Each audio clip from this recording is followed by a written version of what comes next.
Bonjour, aujourd'hui nous sommes donc le 4e jour de notre rassemblement à Turin.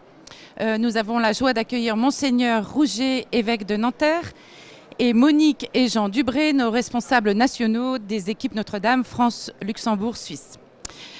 Je vais vous poser une première question. Faire offrande de nos vies, est-ce encore possible dans nos sociétés sécularisées ?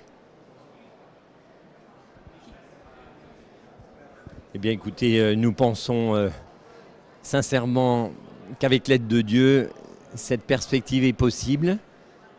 En équipe Notre-Dame en tout cas, et avec les grâces du sacrement de mariage dont nous cherchons à nous nourrir, bien sûr, et nous cherchons à en vivre en nous aidant les uns les autres. Nous pensons qu'effectivement, en écoutant notamment notre pape Jean-Paul II qui disait que finalement l'être humain est fait pour donner, il nous semble opportun, ajusté de tout mettre en œuvre pour donner. Il nous est donné de vivre en couple, il nous est donné de vivre en équipe, et comme effectivement nous donner, répondre à l'appel, donner de notre temps, donner de notre énergie, donner de notre intelligence, donner de notre cœur, eh bien nous sommes encouragés effectivement par ceux qui nous ont précédés, et nous avançons sur un chemin, comme celui que nous avons évoqué, chemin de nos vies, avec les difficultés et les joies. Monique nous en dit un mot. Oui, la question, c'est vrai, on se dit, est-ce qu'on peut donner, est-ce qu'on en est capable aussi ?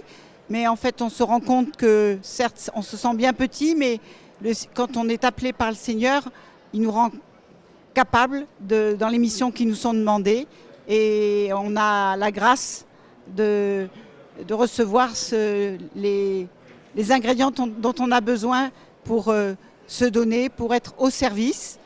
Et aussi on se rend compte combien le fait de se donner et d'être au service, et on reçoit en fait au centuple. C'est dit d'ailleurs dans les évangiles la semaine dernière, il n'y a pas si longtemps. Vous quitterez père et mère, etc. Et vous serez bénis au centuple. Et c'est vraiment ce qu'on ressent quand on est au service.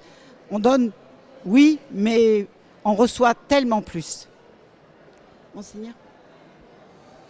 Alors, c'est vrai que notre société est très individualiste, très branchée sur la productivité. Et donc le don gratuit peut donner l'impression de ne pas y avoir tout à fait droit de cité. Mais en même temps, on est dans une époque de grande générosité, d'engagement associatif, caritatif, qui manifeste bien qu'au fond du cœur humain, comme le disait la citation de Jean-Paul II à peine rappelée, il y a ce désir de se donner. Mais comment, quelle que soit l'époque, permettre que ce désir accède à la réalité, fondamentalement, en recevant du Christ la capacité de nous donner comme il s'est donné pour nous, en action de grâce à son Père. Et c'est tout le sens du thème de cette rencontre mondiale autour du chemin d'Emmaüs, comme un chemin eucharistique. Et donc nous avons à apprendre du Christ à nous donner. Et au fond, je pense que le témoignage de l'église Notre-Dame, ce n'est pas de dire, oui, nous sommes de ceux qui savons qu'il faut se donner, mais plutôt, nous savons que pour pouvoir nous donner, comme nous y aspirons, nous avons besoin de nous nourrir de l'offrande du Christ. Parler de l'offrande, comme nous allons le faire aujourd'hui, ce n'est pas prendre un thème un peu psychologique, simplement une attitude humaine, mais c'est bien enraciner dans l'offrande du Christ, rendue présente en chaque Eucharistie, la capacité de trouver le bonheur en offrant notre vie.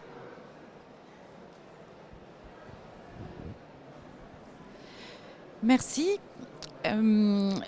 Pensez-vous que la spiritualité conjugale peut-elle être un rempart face aux divisions, au mal, aux guerres, tel que le père Caffarel avait sans doute cette vision prophétique ?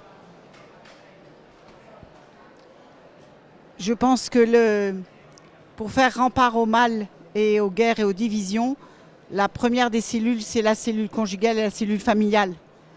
Et dans la spiritualité conjugale nous amène à, on dit souvent avec Jean, à spiritualiser notre quotidien.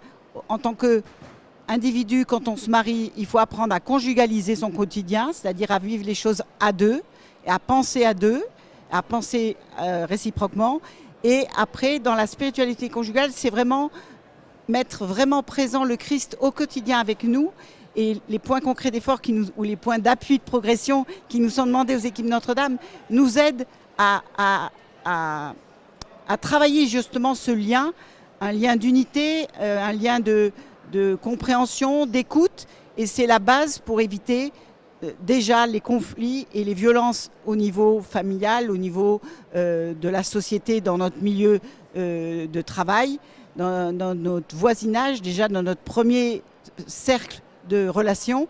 Et c'est ça qui peut faire tache d'huile. Et je pense qu'en ce sens, la spiritualité conjugale est vraiment peut-être un rempart au mal dans toute sa dimension, oui.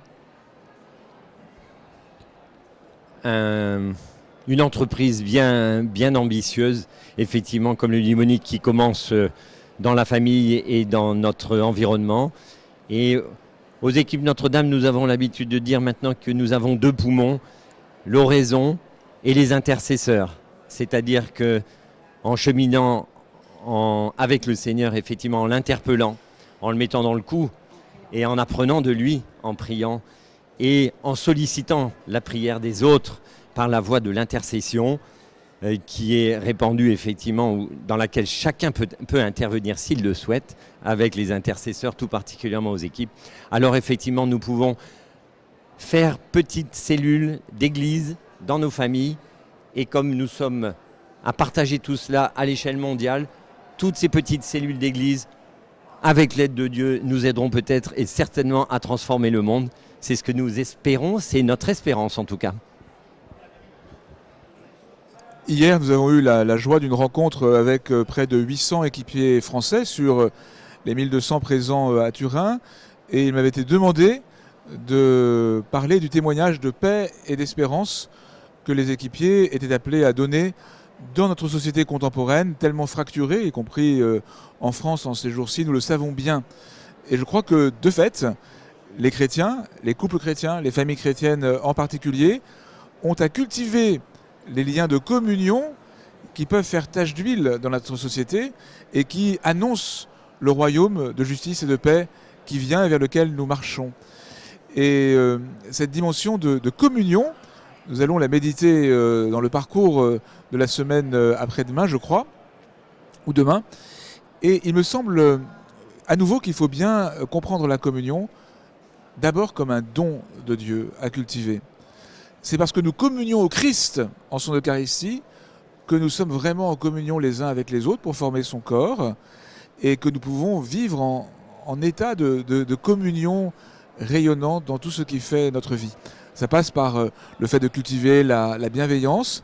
Je trouve aussi qu'une des grâces des équipes Notre-Dame, c'est de rassembler des catholiques, en tout cas en France, aux sensibilités variées, de générations variées, de milieux variés, mais tous réunis par le même désir de nourrir le sacrement de mariage vécu du Christ dans son Eucharistie, dans l'oraison, dans tout ce qui fait la vie d'un équipier. Alors, dans notre temps marqué par tant de fractures, eh bien, je crois que c'est à la fois une grâce et une mission pour les équipes d'être fervents de communion et de paix. Donc je rajouterai juste un élément en disant qu'à côté des deux poumons, nous avons l'enracinement sacramentel grâce à la présence dans le mouvement des conseillers spirituels, sacrement de l'Eucharistie dont Monseigneur Rouget nous a parlé à l'instant, et le sacrement de la réconciliation qui est un appui tellement merveilleux pour effectivement nous remettre dans le chemin du Seigneur, dans cette voie et ce chemin que nous essayons de suivre. Encore une fois, avec ses aspérités et avec ces belles pentes qui nous font monter ou descendre plus facilement. Merci. Merci beaucoup.